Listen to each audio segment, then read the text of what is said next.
On this little video, I'm going to show you how to make the toes for my Advent angel. As you can see here, they are the cutest little toes, painted with purple nail polish. Oh, yeah, it's embroidery thread, you know. Well, when you are finished embroidering, then it looks like this. And then you're going to shape the toes by hand afterwards, after you have stuffed the feet. I only stuff them half because I would like them to be dangling, not stiff, sticking out like that. So I only stuff them half. I have a double thread here, ordinary sewing thread, and I start with the big toe. I go in from behind, approximately where, if you can see here, where the toe starts, and then I sew back and forth. Remember to make a knot so that it doesn't go through. I sew back and forth a couple of times, pulling at the same time so that the toe is marked. Then I actually, as you can see, I'm on the front now. I pull it over to the back and go back in the same place and draw like this. Does that make sense? Yes. And I do it a couple of times, the same spot, from front to back, and the third time I go to the back and move on from the back to the place of the next toe, like this. Give it a nice pull. Go through to the front, there, a couple of times, like with the big toe. It's a bit difficult to work at the same time. But now you can pull that toe in shape as well. I'm sorry if this looks a bit messy. I'm doing my best to make it look. See, and you just pull a little in the string. That's why it's going to be double. And then you go to the front again. Do that a couple of times. And then you continue with the rest of the toes. When you're done with all the toes, then you go from the little toe. My thread is teasing me now, as you can see this a bit. So when you're done with the toes, all of them, then you go from toe to toe on the back, forth and back, and draw a little more in the string. And then you make sure to secure it afterwards before you cut the thread. That's how the feet, the toes are made. Now it's time for the fingers. As you can see, the little hand here has more visible fingers here because I've sewn in the lines that you have pre-stitched on your embroidery machine. And as with the legs, I only fill the arms half. This one is a bit stuffed, I can see that. However, I think I will remove some of the stuffing to make it more flexible. As with the toes, I start from behind, and the difference between the toes and the fingers is that I cannot just draw them over the edge of the hand because it's too far. It won't be nice. So I actually instead start from the little finger. I actually instead sew in the same stitch as I have embroidered on my machine and pull at the same time so that I make it more distinct, more shaped, so to speak, like this. You can see if I pull in it, I emphasize the stitch that I had beforehand. I make a couple of fingers now. When I get to the top, I go above, like with the toes, so that I can make a shape up there. And then I go back the same way to the bottom of this finger, making sure that it is also stitched on the back side if anyone should dare check out if you have done it on both sides. You never know. Right, and then you go down to the very bottom, and maybe you are a bit curious why I am tilting my head. It's because I have these glasses with a reading area, and I've become so old that I need the reading area for looking. See, now I've finished the little finger. You see, also on the back. And then I continue with the other fingers. Go under the fabric to the next finger. You can do it on the front or on the back side. Doesn't matter, as long as you go it under. Do it under so that the thread is not visible on the front. And then I take finger number 2. In Denmark we call it the ring finger, because if you are engaged or married, then you signal that with a ring on this finger. Now my thread is tangling again. Oh, that's annoying. I will stop now, and I will show you when I'm done with the fingers a little later. As you can see now, I have stitched 4 of the fingers, and I still need the thumb. So I go under the skin, so to speak, under the fabric, and with the thumb I do the same as I do with the toes. I simply go through here. You can see I have a mistake here. I don't know what it is. It's a thread from earlier. I will just remove it so it won't be in the way. I go from one side to another and make a pull to make the thumb. The other day a member asked why she hadn't got any nail polish on her fingernails. That would be awesome, and I agree. The thing is that, as you can see here, the fingers are so tiny, so it would be very difficult to do on the embroidery machine. I still have this thread teasing me here. I need to remove it with my scissor. So now you can see I've made the thumb as well. Back to the fingernails. I think it would be too difficult to do on the embroidery machine, so I've omitted it. And as I also wrote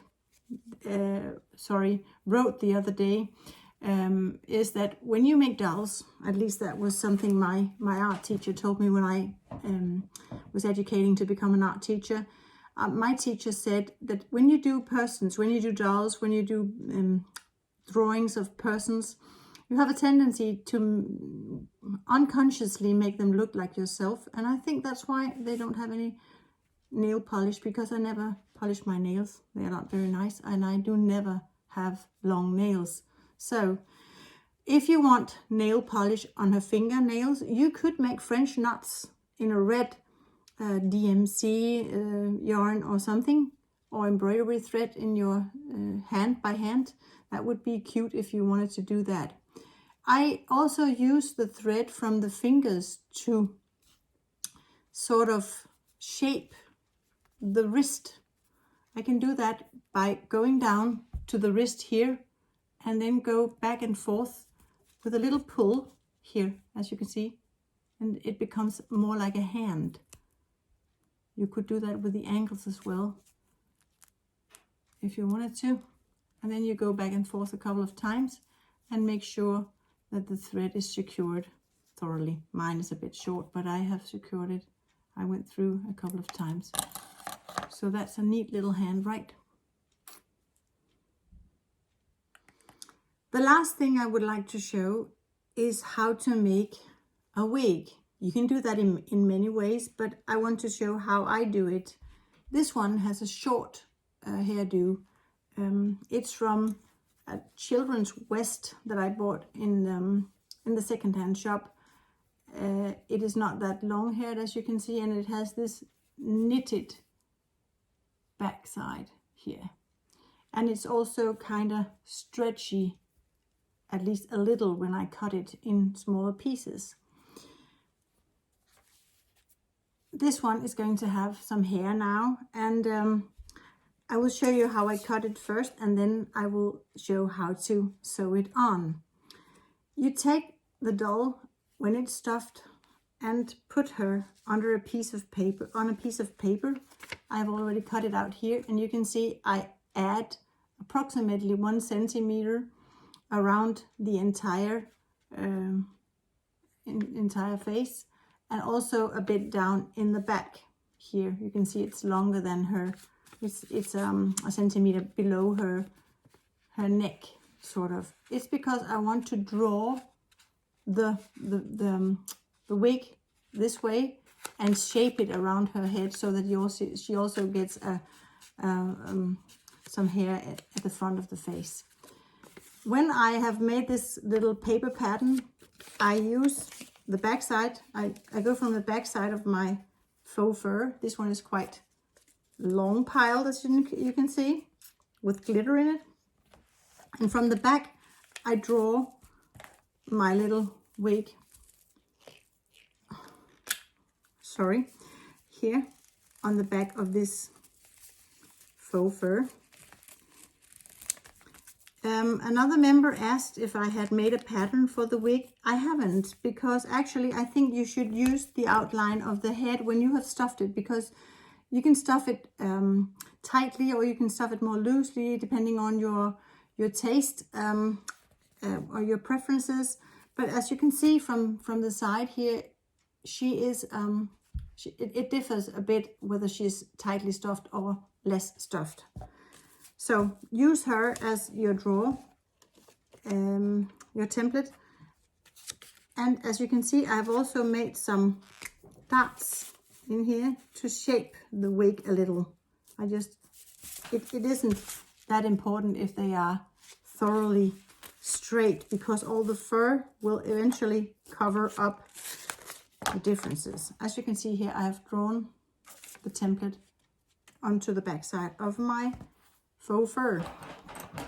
Now from the back, I try carefully only to cut in the knitted back side. Of course, I cannot avoid cutting some of the hairs off, because I cannot just get in under the fabric, but I cut it out. And after I've cut it out, I will make the dots, and then in a short while when I'm done, I will show you how I sew it on. The wig has now been cut. As you can see, I have cut out the dots, and I have these little cuts into the bottom of it as well. And it looks like this from the front. And here's my doll face. I now will try to sew it on so that you can see how I do. You put the fur towards the doll face, right side versus right side, and then here, a couple of millimeters from the top seam, you start sewing on the center part of the hair with running stitches, or back stitches I think. Little back stitches and a double thread, because then you are able to pull without the thread breaking. So that's the first part, that is to sew on the center part of the wig to the forehead here. These long piled faux fur are a bit more annoying to sew on because of the long piles. So please just remove them when you get caught in them. So as you can see now, I have sewed on this, and if I did like this, you can see she looks a bit peculiar, but when I'm done, you'll see that it works. Then again, I put it over her face, and I close the dot that I made to make the wig shaped, to shape the wig. See, I close it here. In both sides, I close the wig, and I will get back to you when I've done so. so we can continue sewing on the wig. We could simply close the wig here and the dots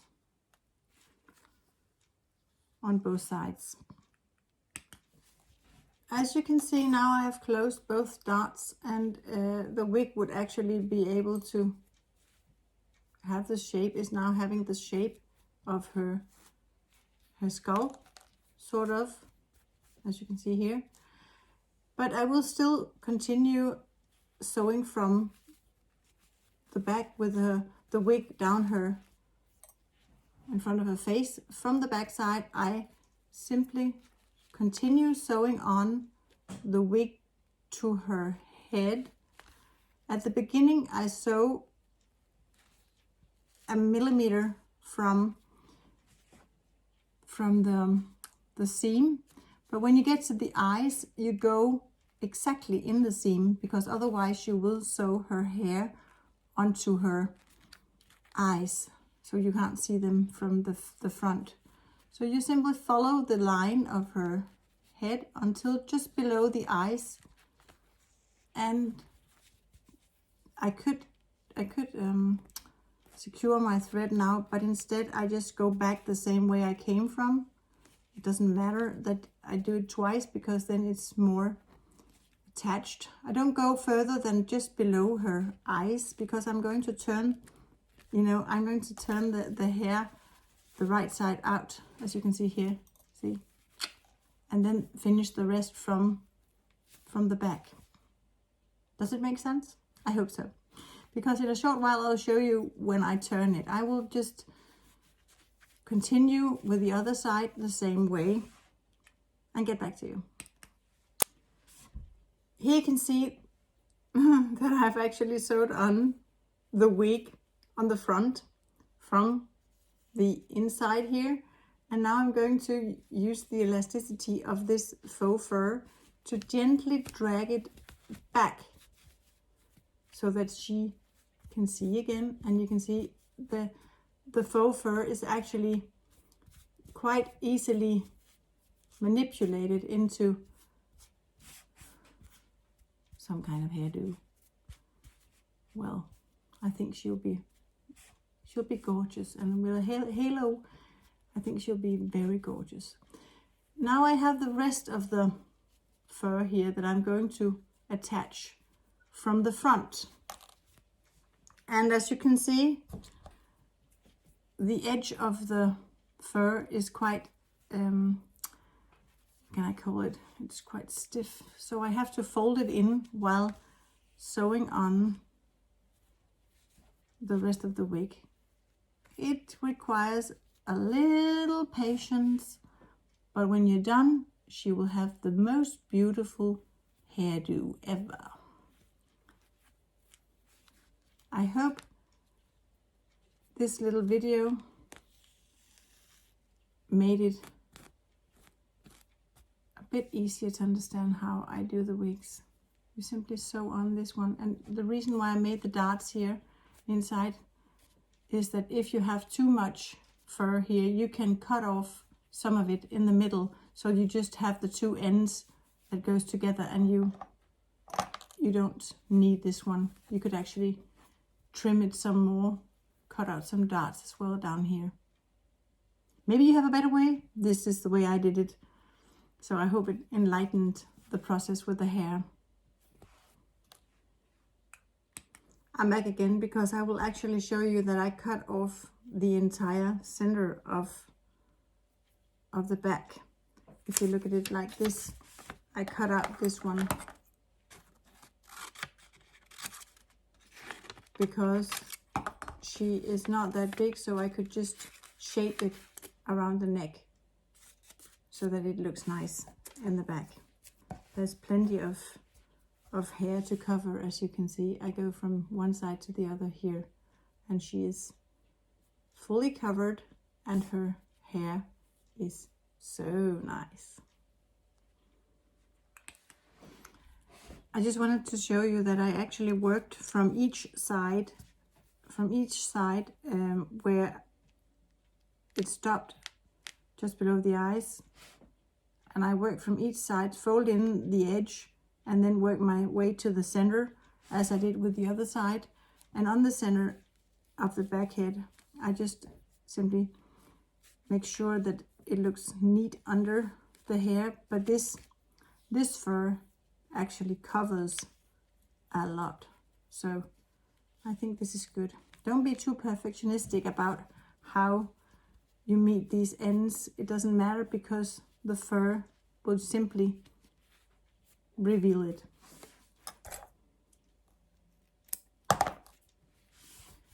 So now she's done. I have secured my threads, and I don't know which thread this is, something from where, I don't know. And she's ready. Pretty wild, right?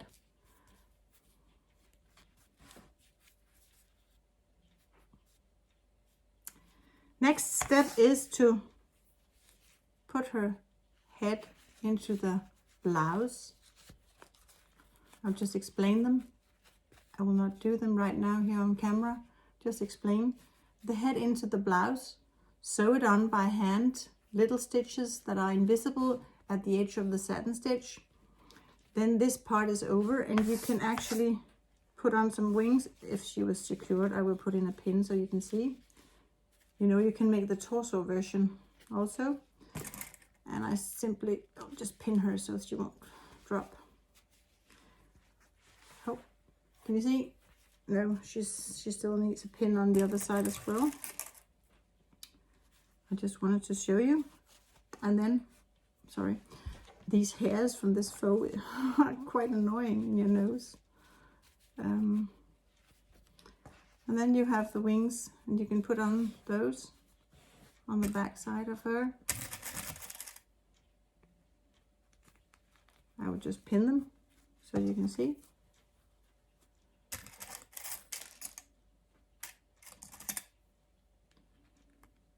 And in a minute you have the, sorry, it won't go through. Like this. You will have the torso version of the angel to hang or to stand on a shelf.